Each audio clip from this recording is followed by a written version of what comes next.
Tonight, ladies and gentlemen, Greenjab has travelled to Carrickmacross in County Monaghan to catch up with Ireland's first female professional boxer and former IWBF world champion Deirdre Gogarty. Deirdre has just released a book called My Call to the Ring, which is a fascinating story of a young outcast girl in Dundalk who finishes up in America as Ireland's first female world champion. So we're going to talk to Deirdre tonight about her journey from childhood in Dundalk right through to winning that world title. Deirdre Gogarty, thanks very much for talking to us here tonight. So Deirdre, you're in Dublin at the moment launching your book My Call to the Ring. So do you want to tell us a little bit about that first? Yeah, sure. I wanted to write something about my career and what I had to do to box, and I was hoping it would inspire other people, not just boxers, but anybody that wanted to follow a passion that was difficult and there are a lot of obstacles to overcome, and hopefully encourage them to keep going. Deirdre, I've been reading your book at the moment. Unfortunately, I haven't completed it yet, but I'm nearly halfway through. And one of the things that strike me is from a young girl living in Dundalk, the fire in you to be a fighter, you know, and just where did that come from?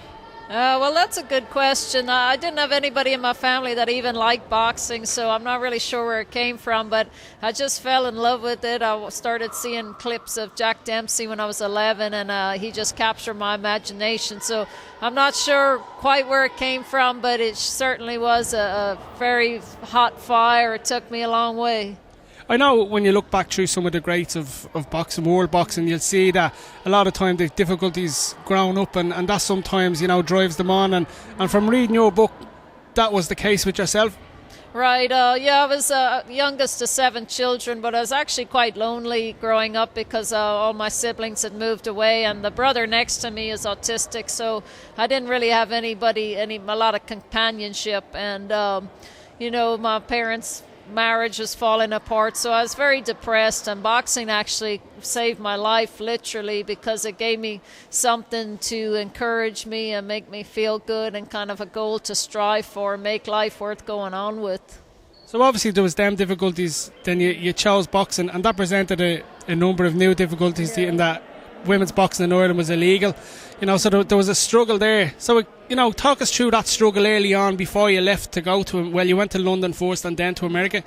Yeah, well, it was very hard, and it was really, really frustrating because I was working really hard to be technically a very good fighter, so I'd be kind of more accepted into the boxing world. But there was just so much resistance against it, and I ended up going away and ended up living out my career in the United States. But I really wish I didn't have to leave Ireland, and I'm just so glad now to see that it's finally broke through and accepted. But it was really, really frustrating at the time. You did have your first fight here in Ireland in Limerick. How did that come about, considering Irish women's boxing was illegal? Well, it was actually an unsanctioned bout, and it was on the kickboxing card, and just boxed against a girl that was a kickboxer and wanted to box, and somebody put us together, and off we went. And I didn't invite any of my friends or family. I assumed I'd get more fights in Ireland. You know, once they see me, they were like, "Oh yeah, come on and box." But it didn't work out like that, and it ended up being the only fight I ever had in my homeland. So jumping forward a bit, I was at home the other night and I was looking at some of your fights on the internet, and I came across again, and I've watched a couple of times, your fight with Christy Martin. That fight was definitely a turning point for you in your career, but it may also have been a turning point for women's boxing in general. Yeah, it was the first time women's boxing was ever seen on pay-per-view, and it was a hard fight. I was really disappointed after the fight because, you know, it was close. I didn't get the decision, but anyway, I realized later what an important fight it became, and it was the fight that put women's boxing on the map. So in hindsight, I was very glad that it turned out the way it did. It was on the undercard of Tyson Bruno, as far as I can remember, at the MGM. They called it later, some people call it the women's version of the Thriller in Manila. Did your life change instantly after that fight? Yes, it did. Finally got in all the prestigious boxing magazines, Ring, Boxing Digest, Sports Illustrated. You know, finally they kind of had to talk about women's boxing, really left them no choice. So it finally got us in there, and finally got the journalists talking about women's boxing, and they really had to take it seriously because not only was it a good fight, but we actually showed skill and courage, and I guess the preconception was that women wouldn't have the courage and they just go in there slapping each other around, but we actually show we can actually box. So, that it sparked off a huge interest in the sport. In March 1997, you eventually won your IWBF World title. Just talk to us about that. Yeah, it was just fantastic. It was actually my third attempt at a world title, and I kind of had got to the point in my career where I felt, okay, if this time I don't get it, that's it. I'd put so much into my career. I'd, sacrificed so much. I'd moved away from Ireland, and it all cumulated in this one title fight, and I finally got what I wanted, and all the years of hard work and sacrifice were worth it. Deirdre, I want to now move on to Katie Taylor, and I suppose since you've arrived in Ireland, every second person who interviews you brings up Katie's name. But I know Katie sent you a letter when she was 11-year-old, I think. Talk to us about that. Yeah, I was just recently going through some stuff and kind of getting it organized, and I found her letter, and, I remember the letter at the time. I was really thrilled at the time to get the letter, because she congratulated me and told me how proud she was and, hoped that I had continued success. So it was always a great letter that I treasured, but I hadn't read it in years and years. And when I read it again and I realized at the end, she said, I don't see women's boxing taking off here in the near future, but hopefully one day they'll even let us box in the Olympics. So just to read that again, and I only read it in the week before she won the gold medal, it was really incredible. It was almost like a self-fulfilling prophecy. And did you watch her winning the gold medal? Oh, absolutely, yeah, I did. Yeah, it was amazing. I almost broke the ceiling fan when I jumped up in the air. And what did that bring back for you and your story and your life and the difficulties you faced? Well, it just, it was just like dreaming it again, but I actually kind of living my career a bit through her, because it's what I would have loved to have done, and I'm just so happy to see someone else get the chance to do it. And did you recognise maybe your own little part in Katie's success?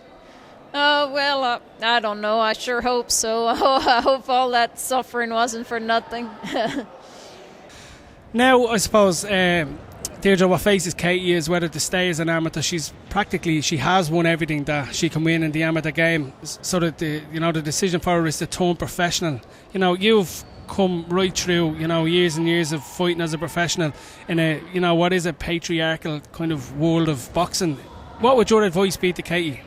Well, I assume she will turn pro because, she's at the peak of her career. I can't see her wanting to stop at this point.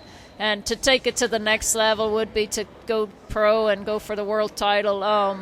It's a hard game. I'm sure she's aware of that. Pro boxing's very different than amateur boxing. You've got no headgear, lighter gloves, longer rounds, and quite frankly, you're adults and you're getting paid for it, so you're expected to take a lot of punishment and deal with a lot of fouling that they wouldn't allow in the amateur. So, and business-wise, it's a tough, hard game. I think she's got what it takes to do it. I just hope, she'll have a good team around her that will guide her well and get her the money she deserves. I mean, she is a gold medalist, so, she should be taken well care of, and I think if she wants to do it, she should go for it. So, regarding your future now, what do you see over the next couple of years for yourself now? Well, I really enjoy coaching because, someone had to stick their neck out and coach me. Pat McCormick out of St. Saviour's in Dublin, he took on a girl when everyone was saying, oh, don't waste your time, So now I coach because it's such an important role. And I really enjoyed that. And, I just got married, so I'm kind of looking forward to settling down to a less exciting life, I suppose. And regarding you retiring yourself, you retired after your last fight, you lost your world title, you were beaten. Was it easy just to let go? Well, it's a funny thing. I always thought I wouldn't know when to give up, but I remember I actually tried to defend my title several times. It was another title I was trying to win that I lost, but I was still trying to defend my WIBF title, and the fights kept falling through and stuff. But I remember training for one particular fight, and I woke up one morning and I thought to myself, God, I can't wait till the day after the fight. And I never thought that before. I always loved the training. I loved the build-up. I never looked beyond the fight. And the moment I looked beyond the fight, I realized it was time to hang it up. So you knew that's a blessing in many ways, isn't it? That you came to that realisation, and like a lot of boxers, you don't go chasing it for years and years and years after it's left. Right, it's really important to fill the void. Now, there is going to be a huge void. There's nothing you'll ever do again that's going to give you the same sense of accomplishment. I mean, what else can you do to top a world title? But you have to realize you fill the void with other things. You know, for me, it was coaching, and then writing the book to hopefully inspire other people to follow their dream. One final question for you, Deirdre. From reading your book, you know, getting the feeling off you that, you know, growing up you kind of felt a bit of an outcast, and you just that a sense of loneliness, you know, I picked up, and then your journey, you know, through boxing, eventually, you know, winning what you win, you know, receiving the credit that you received, you know, and then you stop. You know, is that loneliness with you, or have you developed through the boxing now where you're kind of comfortable with yourself? Well, that's a very good question. Yeah, I would say boxing definitely makes you feel you actually respect yourself, because you know what it takes to go through a life of a boxer, and you gain such good friends and lifetime friends. So, you know, I definitely am far from lonely now. And a lot of it is in your own mind. You know, when you're young, you have to kind of develop yourself as a person, and boxing for me was what took me out of that and brought me lifelong friendships. Deirdre, look, thank you very much for talking to us. It was brilliant talking to you. And, you know, and Irish boxing is indebted to you, you know, in many ways. Thanks very much. Thank you, Stephen, very much.